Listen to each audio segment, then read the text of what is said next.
Sophia, let's dive straight into it because today's about you. Yes. Please introduce yourself, the title that you like to go by, and what it is exactly that you do. All right. Amazing. Well, good morning, Jack. Thank you for talking to me. I'm so grateful. My name is Sophia Hatzis. I am a manifestation and wellbeing coach based on the Northern Beaches of Sydney. And what do? I coach women one-on-one and in groups in workshops how to live their best lives using a blend of science and spirituality. So cool, and it's very unique. I mean, even you're definitely going to go into it, I'm sure, but that blend of science and spirituality has always seemed so foreign from one another. So I'd love for you to kind of go into that, like what inspired you to get into this space. Obviously, bring that chemistry together and get involved in general. Yeah, it's a really good question. So I guess a little bit of context is that have always loved telling stories and writing stories. And I always thought that my purpose in life would be to be a writer and to be an author and to be a journalist. So I started my career as an adult as a journalist. I went to journalism school.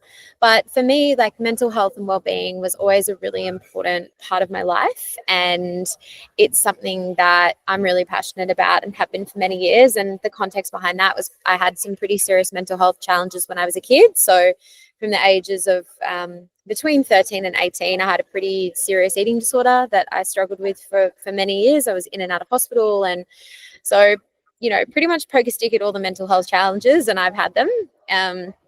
So for me, like telling my story through the lens of journalism was what I thought was going to be like my calling. And it just didn't really hit the spot. I found that journalism, lacked a sense of purpose for me, and that I wanted to do something more meaningful and purposeful and impactful in my life. And mental health was always a big piece of that. So I did my personal training and fitness certificates and got into the fitness industry. And I was a little bit disillusioned by the fitness industry, to be fair. I found that it was quite superficial in nature, and I had always sort of been looking for more depth. So I sort of transitioned out of that and went into running wellbeing workshops for kids for an amazing organization for a couple of years, and that really filled my cup. And my self-development journey has been a long one, in the sense that my self-development journey probably started when I started my eating disorder recovery when I was 18. But it's only been more recently, probably within the last 18 months to 2 years, that I've really dived more deeply into my own self-development and committed to it in a more sort of long-term way. And the catalyst for that really was a breakup in the very end of 2023. And I was just an absolute mess of a human being. I was really lost and sad and lonely. And I realized that for a really long time, I'd been looking outside of myself to solve all of my problems rather than looking inward. And I was creating a lot of my despair. So that was really the beginning of the end, and then the start of something beautiful, which has been an amalgamation of all of my, skills, knowledge, training to kind of get to where I am now. I hope that answered your question. It did, and a lot of background. I'll ask a side question to that before I go into kind of more of those challenges there. But do you think you needed to hit that low point in order to get through the change? Do you think you could have done it without that low point? Could you give me a bit of a hypothesis on that? That's a good question. I think I probably would have reached it anyway at some stage, because I think for me, this is my purpose. And I think the universe and I would have conspired in many ways to get to this point anyway. I would say I'm now grateful for that rock bottom moment. And I'm somebody who's had a few rock bottoms in their lives, just like many of us. And they all teach us something different. This one particularly was just a real catalyst, coming to truth, coming to Jesus moment, where I realized that something really, really, really strongly needed to change, and that I was the only one that could facilitate that for myself. So I think I did need to go through it, to be honest. It was very painful, and there was a lot of struggle and challenge that came with that. It's made me who I am, and it's made me the coach that I am, and it brought me the challenges that I needed to face in order to be where I am today. So that's not to say the challenges and rock bottoms that we face are easy, because they're not. But they do teach us a lot, and they are oftentimes, the catalyst, that emotional, trigger is pushed, and then you go from there. So good. And thank you for Mhm. obviously sharing, deeply personal moments throughout Yeah, your life in recent times. So you're welcome. on that overcoming point, like overcoming that challenge, you've obviously hit the rock bottom multiple times, as you've mentioned there. What was it about this time hitting rock bottom that triggered that Mm. correct, sync with the universe, as you might put it? What was that? Mhm. What was that moment? What was the action that you took? Was it something else that happened to you that kind of clicked? What was that moment for you? Yeah, well, a few things happened simultaneously. One of them was that I realized that I had completely given all of myself to this relationship and to this person, and I had lost everything that had made me me outside of the relationship. And I really came face to face with my attachment style. I have an anxious attachment style, which for various reasons. And so for me, relationships were always things that I would put so much emphasis and pressure on to fix me or to make me okay. Or it was sort of an escape mechanism for me to be able to basically avoid the work that I now am doing because you have no choice. So you either do the work or you get faced with a situation in which the work becomes something that you have to do. So that happened. Um, and I also, in terms of what action did I take, I have been in and out of meditation for many years, and I've dabbled in it, I've dabbled out of it, I've stopped my practice, I've restarted my practice. And a really dear friend of mine at the time was really lovingly forcing it down my throat. She just said, you have to meditate. And so at the end of that relationship, I just went, well, I've got nothing else to lose. Everything's gone. All of me really is gone too. And so I signed up for to learn how to meditate. And it was really hard. And I hated it. And it felt like I was trying to learn how to walk backwards to the moon speaking Chinese. It was just the most foreign, crazy thing. And I didn't understand how people could do it. And it has been the single most important change that I've made in my life from that moment, because meditation isn't meant to be easy. Meditation is meant to be a practice that you continue to show up for. And for someone like me who spent the majority of their life inside their head, and the majority of their life inside their head in a negative way, in a critical way, meditation has really taught me to not believe everything that I hear in my head. Meditation has taught me how to create a little bit more space between a thought and responding to that thought or reacting to that thought. And meditation does a lot of work behind the scenes, things that are unconscious, things that are subconscious, things that we're not even entirely aware of. And that has probably been, in terms of the action that I took, one of the most important actions. And the other most important action, I guess, that I took from there was to really take responsibility for myself, to take responsibility for my healing, and to take responsibility for myself, and to take responsibility for my mindset, because that is the key. And that has been the key for me going forward.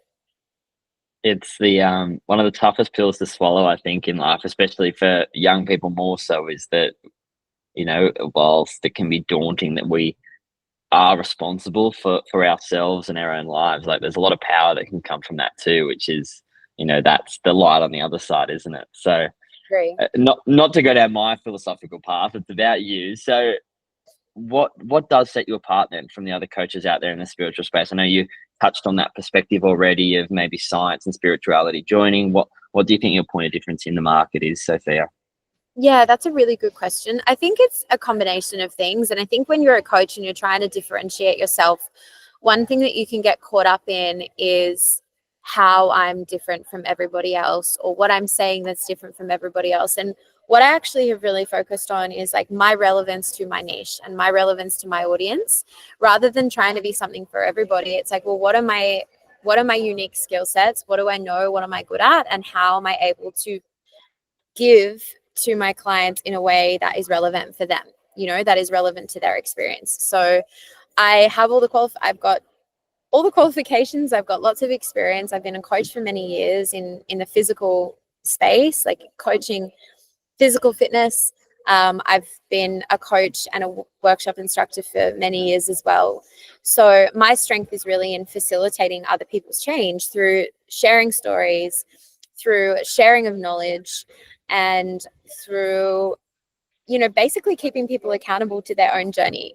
I think it's really one of the things that I really love about the offering that I provide is that it is balanced with science and spirituality, because I have a journalistic background and I have a background that is very thorough and grounded in research.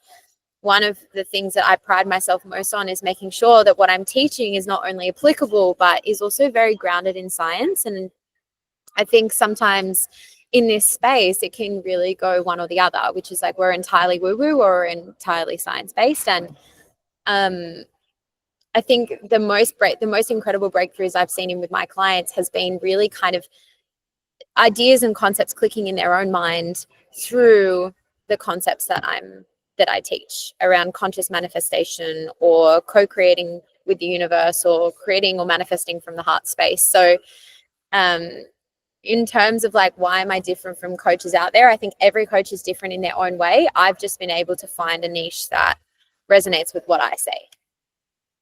So good. And it's that natural resonance, isn't it? That you can just organically create that collaboration with one another, which is really cool. So thank you for kind of outlining that piece. And you may have already touched on one of your biggest achievements there, but is there something to date in this space that you would put down as your biggest achievement? It can be financial, can be a client win, could be anything. Oh, I've definitely had a few. I've definitely like personal and professional. I would say running my very first Becoming Magnetic manifestation workshop, which was just extraordinary and so gratifying and so fulfilling. And every time, we run those workshops, someone's getting something out of them. And that is just beyond fills my cup. So I would say that was amazing. Growing my Instagram from up to 800 followers over the last 3 months. So from about 100 to 800 followers has been really gratifying, but not necessarily just growing the following. It's also seeing the kinds of people that I'm able to access and seeing that my content is being saved and seeing that my content is being shared. That to me is more important than the metrics of followers. It's like, are people who follow me getting, first of all, are they in my niche? And second of all, are they getting something out of it? And the metrics are showing that, yes, that is the case. And in terms of my personal achievements, I'm just showing up for myself every day, no matter how hard it is, no matter how much I want to quit, and some days, to be honest, it is so much easier to revert to type and to want to give up and to, want to go down the easy road. And I'm just really proud of myself that I'm still not giving up on myself. So that's like a personal achievement, I guess you'd say. Yeah, good. Well, I'm proud of you from my side with the Thank growth, and I can totally, relate. Especially, I think any coach that I speak with is on the same. Like you're in it for the fact that even if it's one person in a room of 500, if you're able to change that person's life for the better, and you see them 2 years down the track and they have chased their dreams or found a new version of themselves, that's such a beautiful thing and a beautiful purpose to have. So, perfect. Makes total sense. I gave you a bit of a heads up on this one, so hopefully you've had a little bit of a brainstorm moment. Is there a line, a quote that's you live by or that's got you to where you are today? Anything spring to mind? Oh yeah, there's actually so many. There's so many. I'm a big avid reader, so I love, especially in the self-development space. I've actually come across a few quotes that I love. And one of them is by Michael Singer, who's my favorite philosopher and my favorite author. And if I were to recommend to any of my clients in self-development space, I always recommend The Untethered Soul by Michael Singer, which is where this quote comes from. And it was a book that I read when I was on my meditation journey, and I just resonated with it so much. He said, you are not your mind, you are the one who hears it. So it really kind of captured to me captures that we spend most of our day believing everything that we hear in our own minds, but we're not our mind. Our mind is basically feeding us all of these thoughts that it's used to feeding us. It's a program. And, we as the human being behind the mind actually have willpower over what we choose to believe. So that's a really powerful one. One of the other ones that I love is an Elizabeth Gilbert quote, which is said, and she said, "I've never met someone who transformed their life who wasn't sick of their own bullshit." And that's another one I live by, because again, it kind of comes back to that rock bottom that we were talking about before, which is you reach a point where you just go, I'm really sick of my own shit. I'm sick of doing the same thing and expecting a different result. So I'm not going to do this anymore. So that's a very powerful one. And from a bit of a woo-woo science perspective, one of my other favorite quotes is that the universe doesn't give you what you want, it gives you who you are.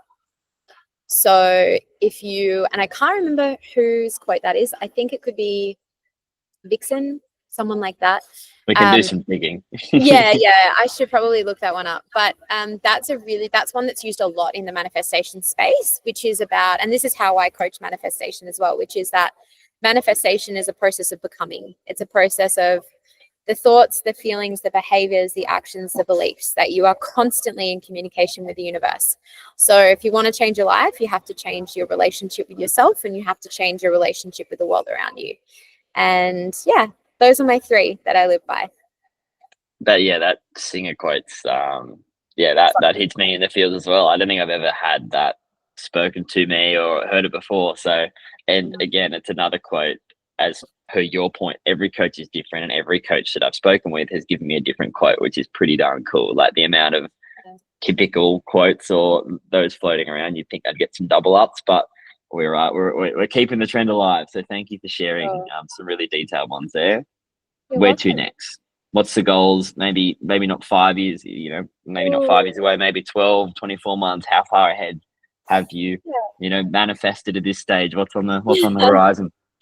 That's a really good question. And I'm going to answer it in a more of a vague way, because one of the things that I really believe with manifestation is keeping a lot of your goals true to you and true to your own energy. And I think sometimes when we share things that we're manifesting, and not that there should be any shame in what we're manifesting or what we're creating for, but I think there's also a lot of power in succeeding in silence and being really clear on, it's me and the universe working together, rather than other people's energy coming in and making that more complicated, because it can. But in terms of like my goal, or what I'm manifesting for, is I'm manifesting a life that I always dreamed of, and I'm manifesting continuing to have an impact in the lives of women, and seeing those aha moments in people's minds, when I'm in front of them in workshops, is just, it's gold. Like there's nothing that really can compare to that, and one-on-one coaching is the same. So my goal is to be financially independent and to not have to rely on external income for my own financial health.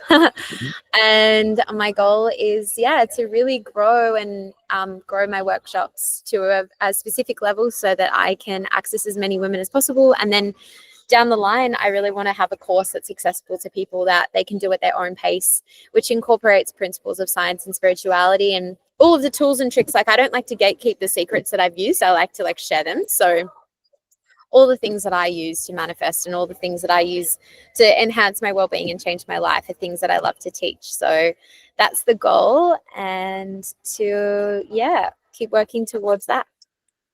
Beautiful. Well, it's one thing to put it out into the universe, so thank you for doing that, and on a public forum. So I have no doubt it's going to happen for you. So I promised to finish with the fast finish. I call it the fast 5 because just blurt out whatever comes to mind, and it's a bit more of a non-business chat for a bit of fun to finish. So, question 1, you ready? Mm-hmm. Cool. What advice would you give to your younger self? Oh my goodness. Start earlier. Start now, because you're going to have to do it anyway. 100%. Number 2, who was your teenage celebrity crush? Oh my gosh, I had so many. It was Nick Jonas. Nick Jonas. Okay. I always get confused photo-wise between Nick and Joe. Don't ask me why, but they're so different. It was definitely Nick and Zac Efron. Zac Efron. Can definitely relate to that. Still a man crush for sure. Favorite podcast you listen to? I love Diary of a CEO. Diary of a CEO. There you go. That's one double up. There you go. Second mention to Diary of a CEO, but I'm on the same. Great potty. What music genre gets you in the zone? 2, I love metalcore music, and I love hardstyle techno music. So good. We didn't even go down the I know. Techno Temple. Side. That's a whole other story. Yep. We'll do another interview for Techno Temple, and perfect. And the most important of all, tomato sauce or barbecue? Ooh, tomato sauce. Who would pick barbecue? Nuts. Yeah, Ludicrous. Agreed. Thanks so much for obviously taking the time out of the day. Where can readers, listeners, where can they connect with you, find out more info about you? Please plug away. Yeah, amazing. Thank you for asking. So the best place is to go to _becoming magnetic on Instagram and to look up Becoming Magnetic on TikTok. I post on both forums. I also have a website that you can access when you click the link in my bio. So all of the necessary links are on Linktree in the link in my bio. So please come and follow me _becoming magnetic. There's always tips and tricks and things there that I'm giving you for free to improve your life. So if you're interested in self-development and you want to improve in some way every day, it's a really great place for you to go. So good. And how regularly are you running the workshops, just for people to That's a actually great come to one? question. Aiming for at least once a month. And that is like, my hope is that will increase as time goes on. Thank you. Well, I'll put this all together, have it out to readers, listeners. End of February is the goal. So thank you for the time and look forward to getting it out there. Thanks, Jack. I so appreciate it.